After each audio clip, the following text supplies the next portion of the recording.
What is up, everyone? You are listening to the Sociology of with your favorite solo host, Sierra L.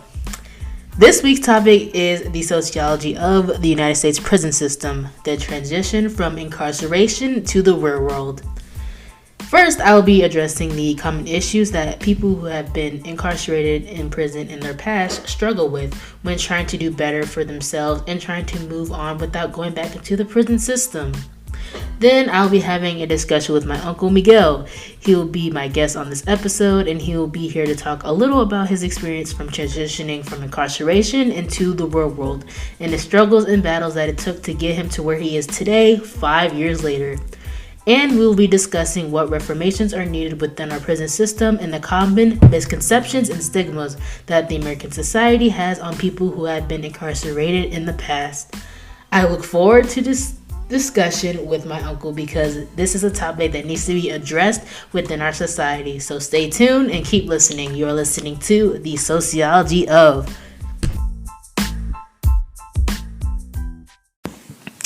The United States of America has the highest incarceration rate in the world. According to Independent Women's Forum Organization, an estimated 2.3 million people are incarcerated as of 2020.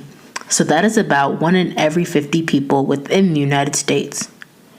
Along with America having the highest incarceration rate in the world, America has the highest recidivism rate.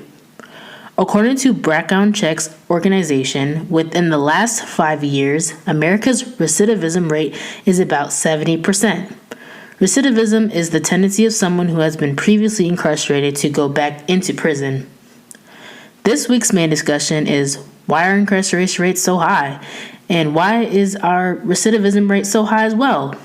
And how can our country do better in terms of reformation within the prison system? There should not only be reformations, rehabilitation, and guidance while someone is incarcerated, but it should be incorporated when someone transitions from incarceration into the real world. Going back into the real world can be one of the hardest things that someone who has been incarcerated will go through.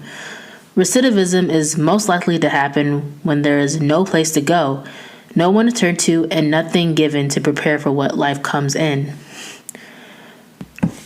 Common issues that people who have been incarcerated in their past deal with is struggling to find jobs, finding a place to live, struggling with mental health issues, and drug and alcohol abuse.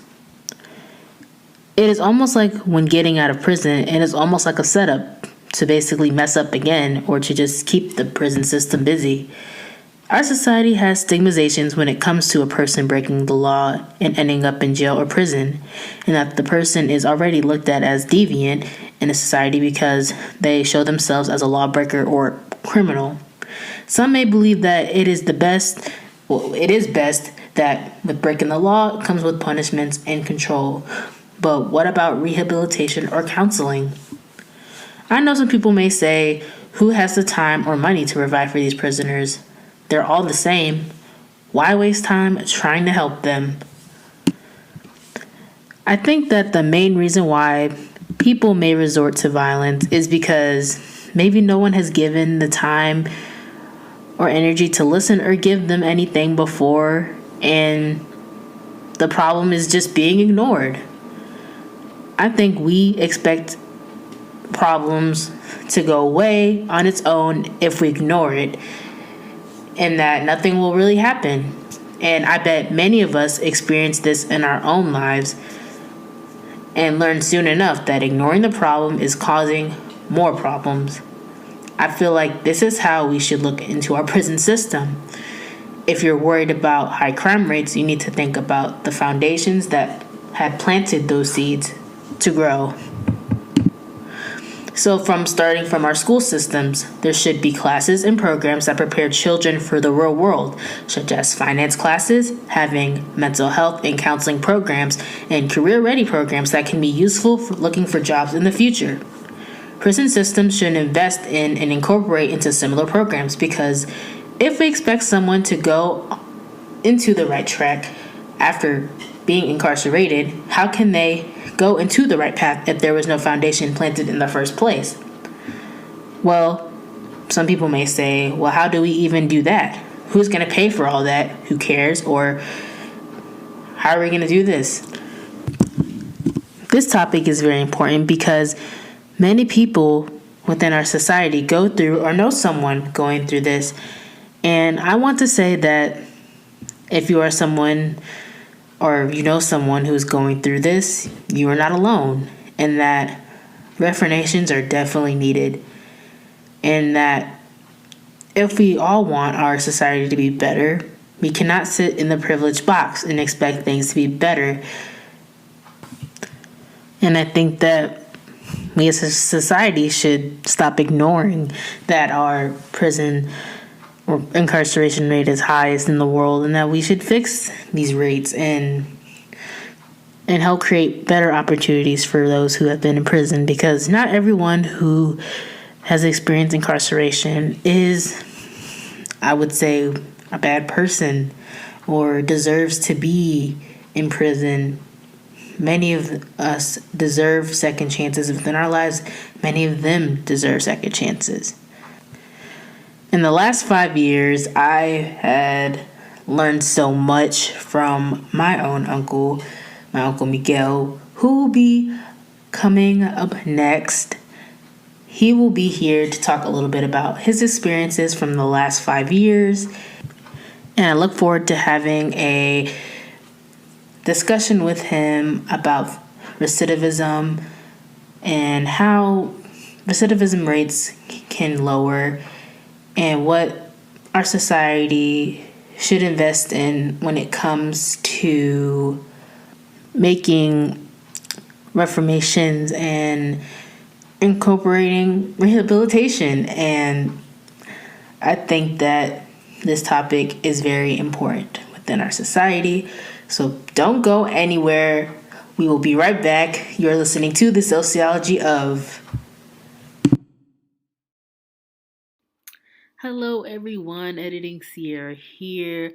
I wanted to give a quick discretion that you guys are kind of hear a couple of beeps during the interview that I wasn't able to shut off right away. I tried editing them out and I haven't been able to edit them out. So you guys are still going to hear it. And I wanted to let you guys know that you guys are going to hear a couple of beeps during the interview. Also, I wanted to give you guys a viewer's discretion because we're going to be talking about some sensitive topics and topics that are controversial within our interview. So I'm going to give also a warm welcome to my Uncle Miguel. I want to thank him for coming on here and talking about his story. I know it might have been uncomfortable for him, but I'm grateful that he was able to come on here. So you guys give him a warm welcome. Please be polite and respectful towards him. And yeah, so here is the interview. So we're back. So how long has it been? 5 years? Well, for me, it ain't been about 6 years. Still out here in this old chaos society. You're right. So what has the last 5 or 6 years been like for you? Well, for me, it's been basically like hell. But I mean, you got the goods and the bads, man. But in all reality, is basically dealing with jobs. Trying to apply for jobs, certain jobs that you have to get. They have all these criteria dealing with background checks and so forth. Some got 5, some got 7 years, some got lifelong. How to know, or who to know. And then on top of that, when you do try to apply for jobs, when you got a record, dealing with felonies and stuff, that also hurts individuals as well too, though, for certain jobs that you try to apply for. Some, like I said, some in Virginia, they say that, they give you 5 years or you got to wait 5 years, in order for you to really actually start a career. I had that going, but also too that, by me having disability, dealing with carpal tunnel hand syndrome and, my PTSD as well. They tell me I'm bipolar. What they tell me. That's pretty degrading, huh? Yeah, that's, from going directly seeing the psychologist. When I had a conversation with her one day, man, to really go and see her, she basically was telling me, she started asking me questions, man. So, when I told her, I said, I got PTSD. And she started looking, and right then and she said, have you heard of bipolar? Wow. I said, yeah. She said, that's what you got. I said, okay. Dang. That was wow, that's messed up because how you go from because you were already like diagnosed with PTSD prior to someone else, right? Yeah, no, but I had this for a long time, though, Oh, man. okay. This basically really falls, since I've been a child anyways, though. Middle child, but also being in the course of, learning disability. So I had, special needs, special education. I was in them LD classes. All through my course of schools anyway. Even when I went to high school. And I ain't never knew that they have LD classes for high school, but they did. They do. So I went ahead and took that courses. Yeah, but it kind of basically, helped me out a whole lot, dealing with the LD classes. But like with me being the middle child, I ain't never had no older brother. All I had, simply just a sister and a younger brother. So I basically was, I guess the prime example. So I've been in both worlds, man. Shit, the goods and the bad, man. But I learned a lot, from all aspect of my responsibility, basically. That's the main thing, though. When you look at yourself and you try to ask yourself, who you are. That's the main question, anyways. Everybody can say this and that, man. But in order for you to really find yourself, you really got to look at yourself in the mirror, and look at the reflection. Some people might get scared of the mirror. Yep. They might think that the mirror might crack. That's a lie. No, I think I always have conversations with people, and I'm like, I feel like me and you mentally are the same age because I feel like in your 20s, you're the one. You're supposed to be figuring out who you are and yourself when you're in your 20s, but then that already like came over. So now you're in your mid 30s and you're like, okay, now I got to figure out who I am. But it almost feels like it's too late, but it's not. I feel like society makes you push more because you're older, but they don't realize what baggages come from being incarcerated in the past. So yeah, but it's a lot. I can tell you, in life basis, deal with your footprints, your first steps. That basically what it deal with, with life and your first steps. Being out here. A lot of people, being young at the age of teenager age, when I was at that age myself, I basically, choose that path of, figuring that, hey, I might well go ahead and try this thing, what's the good and what's the bad, I wanted to know the difference, so I found out for sure, man. But by me born in '78, so I'm basically like one of them Generation X baby. And what they call us. So with Generation X, man, it basically deal with a lot of history, man. In this life now, it basically repeats itself. It just has different stages, different courses, obstacles, agendas that they have nowadays. You could do a lot of, they do a lot of history on dealing with what's happening now. In the current state and stuff, man. Then they bring up something that had came about in the past.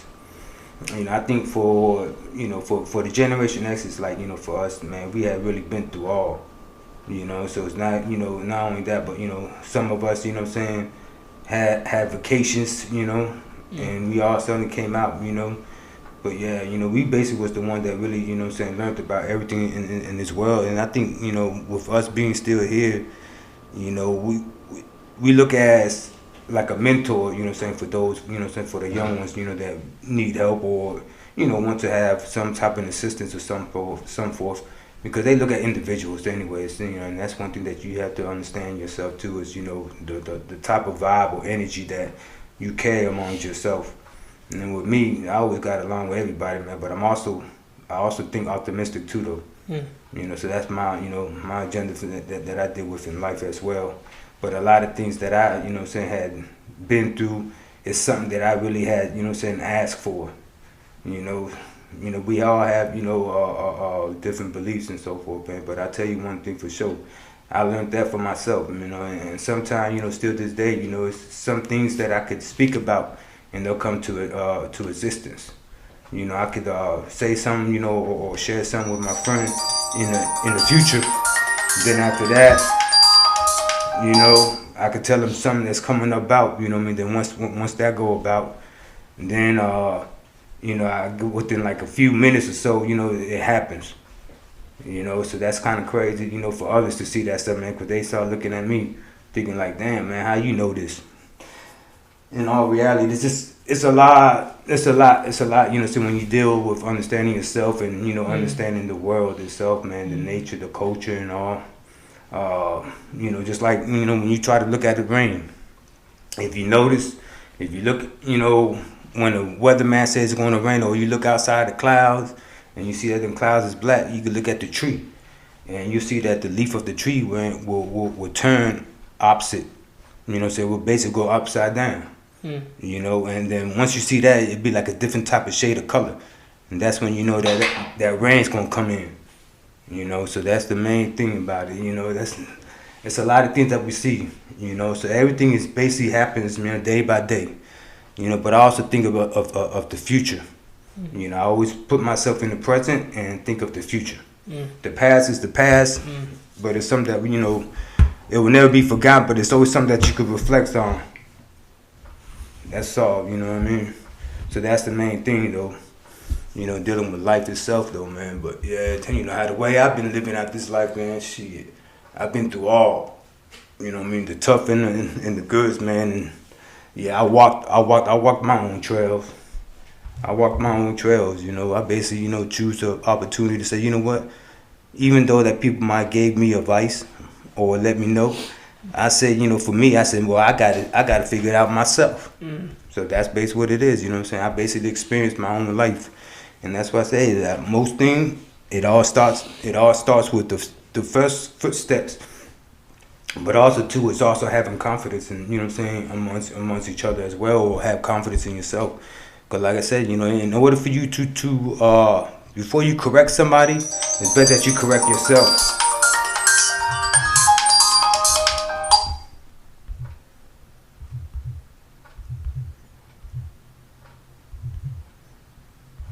Yeah, I definitely get that.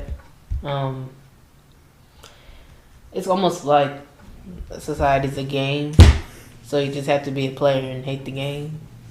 That's how I see it as. You know, you have to figure out who you are and move by yourself and forget about individuals because they're the ones that can like bring you down. So you look at it, because that's how I look at it, as, you know, pick up your crap and leave and, you know, keep it moving and make your own, build up your own self, you know, instead of worrying about what everybody think because of this, because it's already part of your life. You can't change it now. You rather live with it or not, you know.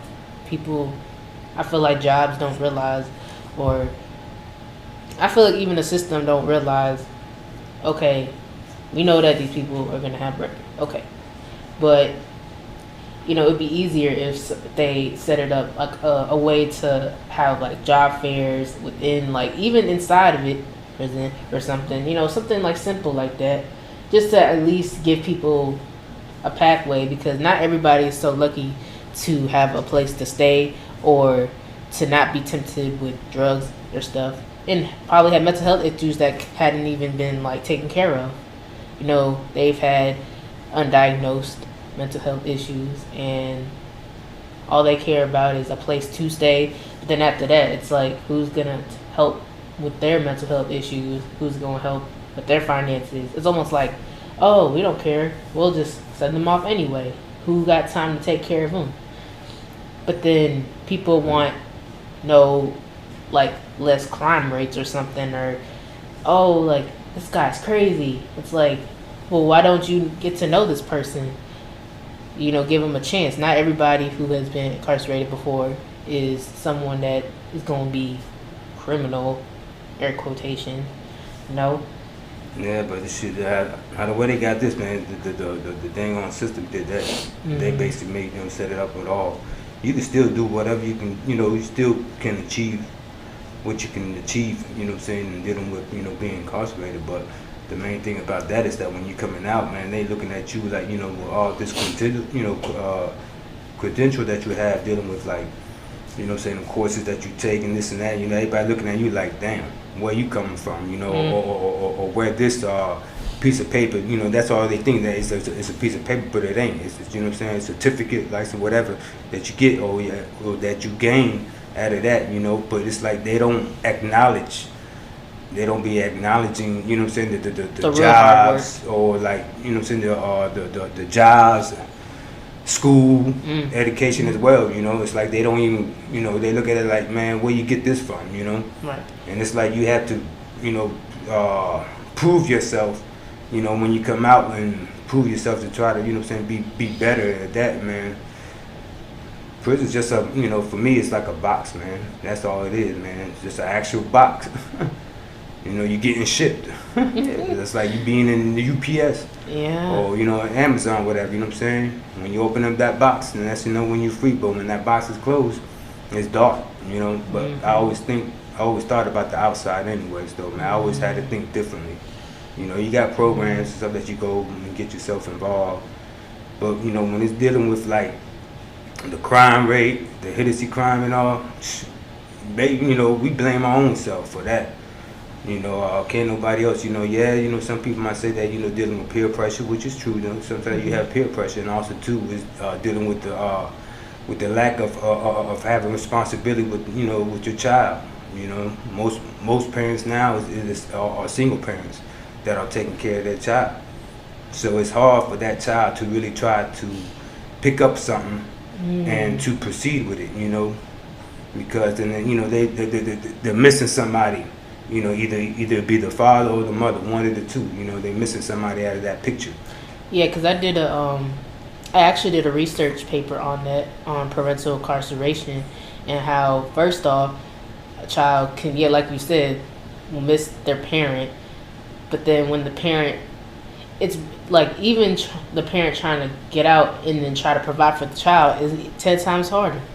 It's like, how do you tell your child, you know, mommy, dad in prison because of this? Because even for me, nobody even told me exactly what happened. It was just like, okay, you're here, and we know why people like me, you, everybody should not be there, and keep it moving. It's nothing like insane to where it's like we weren't gonna see you again or anything.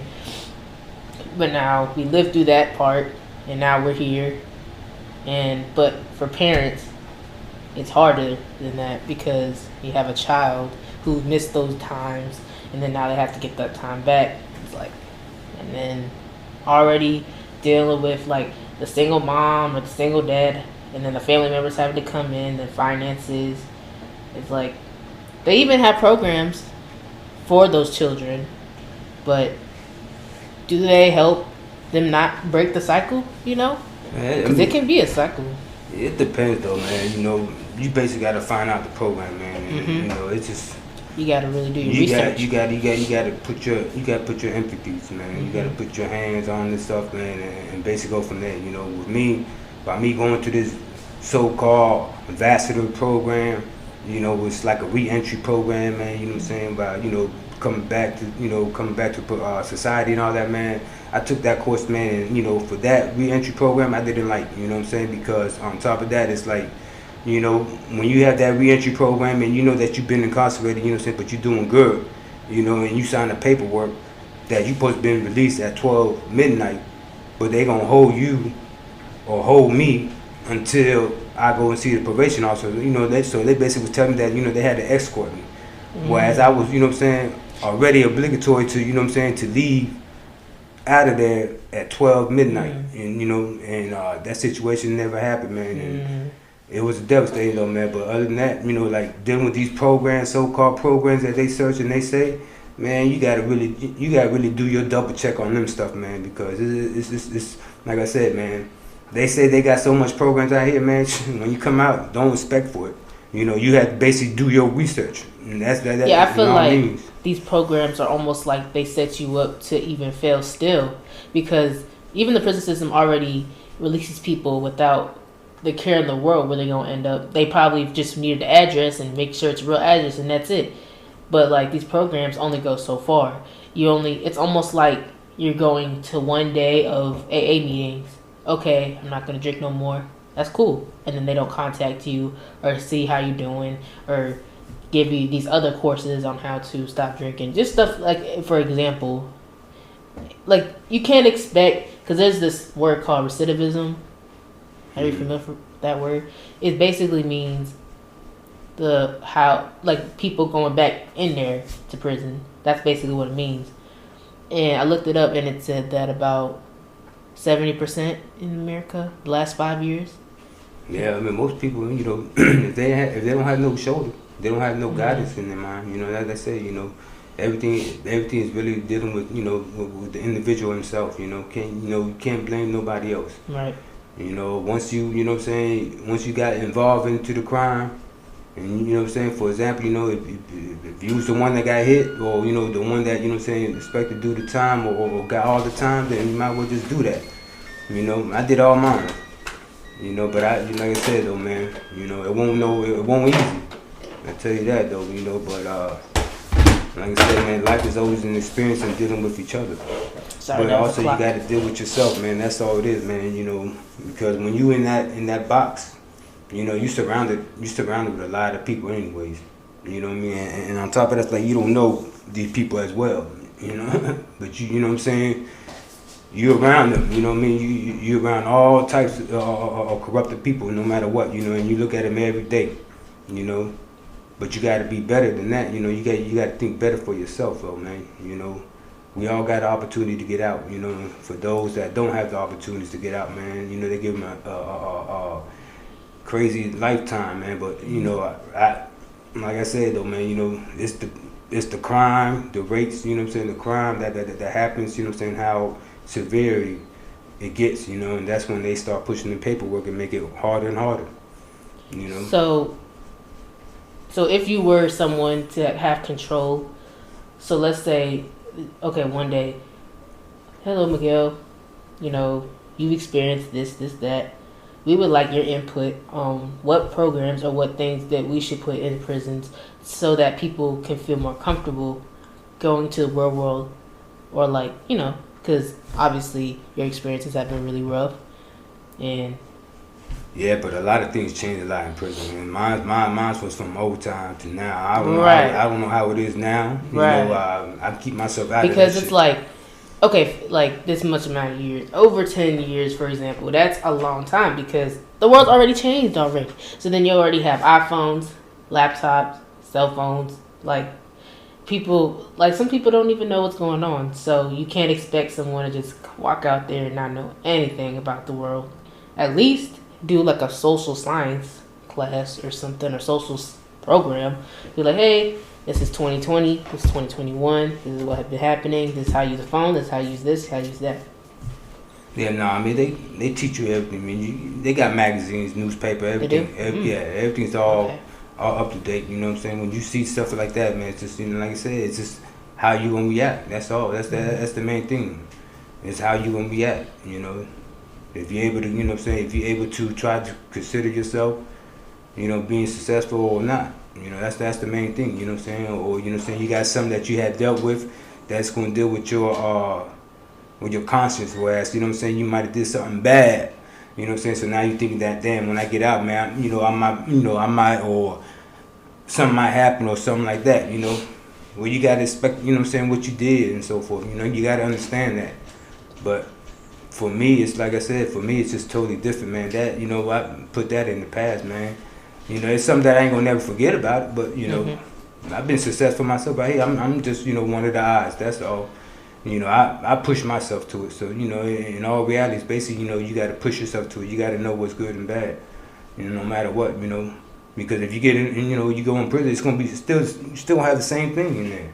So is that what you would say? So if someone maybe is young, my age, or even your age, someone who's just getting out or doing that stuff, like what would you say to those people? So first, what would you say to those people who are getting out and not sure what to do, or feel depressed or something, have mental health issues, not sure where to go? Nah, I mean, they will have some places to go. You know, it just, you know, they got family, man, and all that so forth as well, man. You know, I ain't never, like I said, I ain't never been through that situation, man. But you know, everybody got a place to go home, no matter what. You know what I'm saying? They're gonna find a place, you know, for people to go home.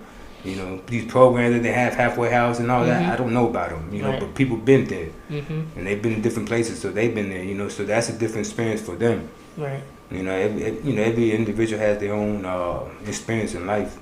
Right. You know, dealing with, like, when you coming out of prison, man, you want it's just a different experience for everyone. It's not going to be the same for A, B, C, D. You know. No, you just basically gotta, you know, in order for you to really keep up to tight with it. You know what I'm saying? It's always checking the news and reading newspaper articles, stuff like that. You know, you gotta keep your mind busy. You know, a lot of people don't have time to think in here. Why, you know, in the outside world, they don't have a lot of time to think. You know, a lot of things they can't get accomplished. Whereas, you know, while you're in prison, you got a lot of time to think. You know, so you utilize it. You utilize your mental. You know, and, you know, go from there. See, you know, if you want to make a change, like I said, you know, you gotta make that first choice yourself, because it all reflects on your own self. You know, if you want to do the same thing, you know, and you figure this is something that you like doing, you could do it in prison as well. You know, if you want to keep adding time, and you know you got a certain date that you're supposed to be going home, but when you look at that date and that date changes, where they, you know, saying give you more, then you understand. It's basically dealing with your consequences. You know, because I've seen this in a show called Girls Incarcerated, where these juveniles, juvenile system, where basically young kids experiencing the same thing, but then having to move their dates and stuff all the time because they don't got no parents looking out for them, or dealing with drugs, and they're so young. And I look at them like, wow, like, imagine being that young, having to deal with that, and then compared to people your age. And it's like, sometimes you wonder, like, when are they gonna grow up or whatever, but it's like, it's their decision, right? At the end of the day, you can't force somebody to really do good if they don't want to. Nope, you just give them advice. That's it. You just give them advice and guidance. And don't force it either, because you don't want to keep jamming into someone's head. If they're not going to listen right now, just let them be, you know? You have to give them a little bit of space, at least, to be on their own, because they've been so used to being constricted all the time, watched all the time. And then the minute they're out, you already get escorted. It's like, what? Like, I was scheduled for this day to just walk out free. Why can't I do that? I feel like even prison system don't even care that much about family, you know, just like your situation.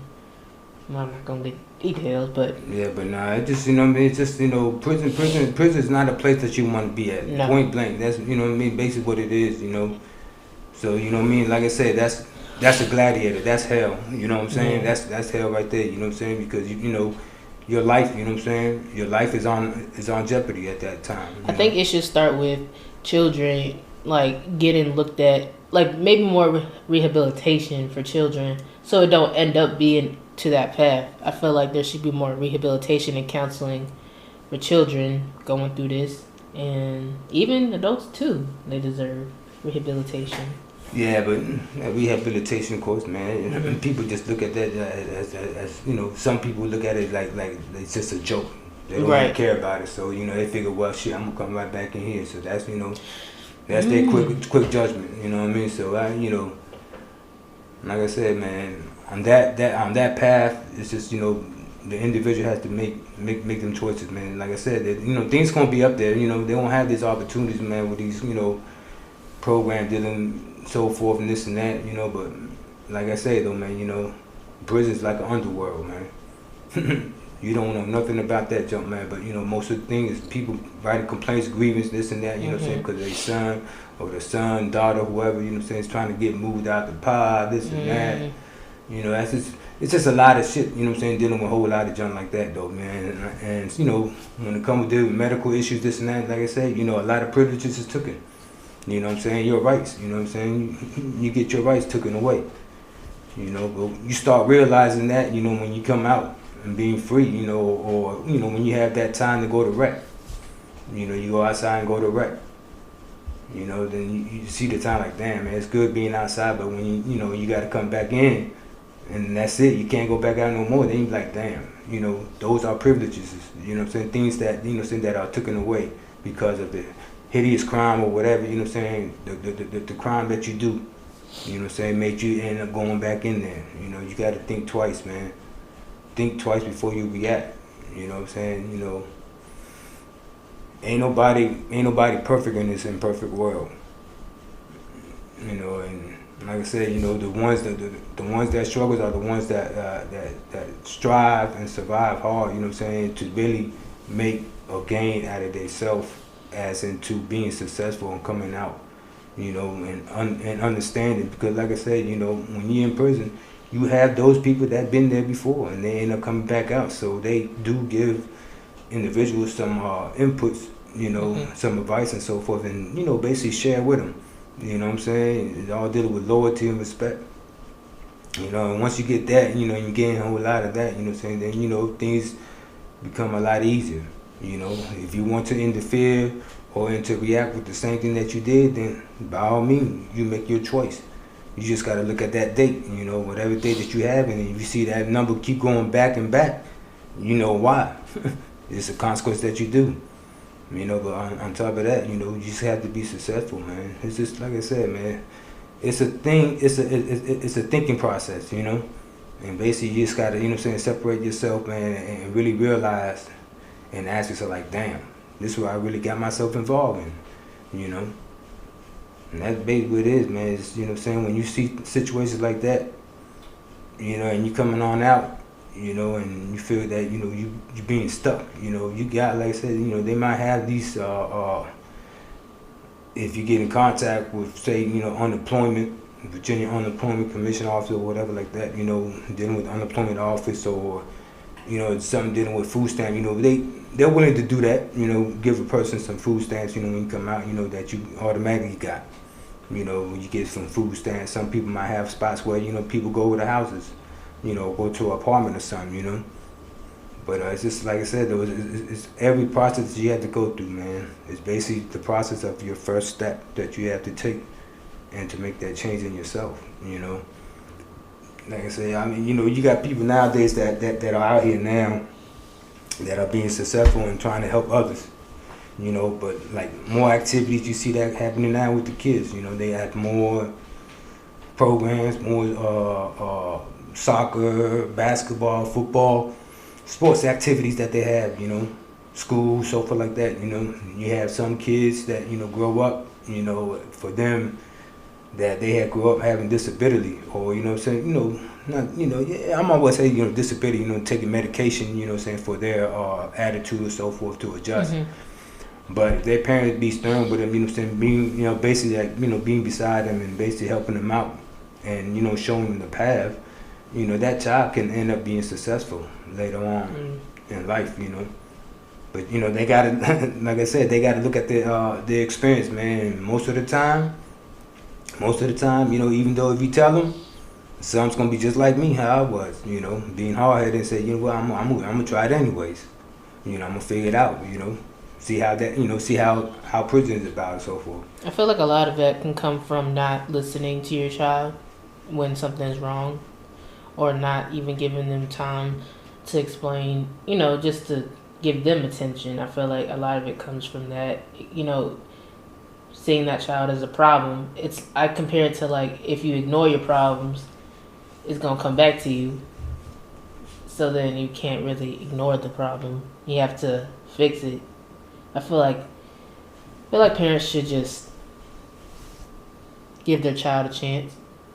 Yeah, it just all takes success, though, man. That's all it is, man. You just gotta make you gotta make your own choices. That's right. The base. That's the main thing, for real. You know, you're gonna eventually understand what's right and wrong.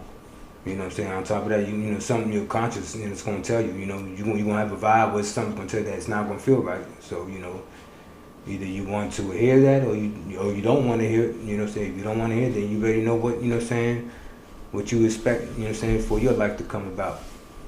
You know. You know, I just realized I didn't even introduce you at first. Yeah. But we all know it's Michael Miguel. Yeah, my name's Miguel. But any last words you want to say before we end this? It was a really good conversation. No, it's just basically, you know what I'm saying, just dealing with life itself, man. You got to make your choices. You got to make your choices, and you got to make your own move. Can't nobody make your moves. They can give you guidance, they can give you everything, you know, but you got a trail that you have, you know, a path that you go through, and you got all these doors, you know, so be wise and, you know, opening them doors, you know. On top of that, you know, confidence, you know, having confidence in yourself, you know, that will help out a whole lot. You know what I'm saying? Having confidence, man, but, you know, in this imperfect world, ain't nobody perfect. You know, the only thing that, you know, saying can that we can do is to better ourselves and better educate ourselves as well, and be wise, and, you know what I'm saying, what we learn in communication. You know, and that's basically all it is, though, man. You still be struggling, but you're still being successful. You know what I'm saying? If you coming out, you know, I haven't been, like I said, with me. I have not returned back. You know, I've been doing good, you know what I'm saying? And that's good. Yeah, just, you know, I have an understanding, you know what I'm saying? That's when you know, when you get the whole full responsibility, you know? That's the main thing, though.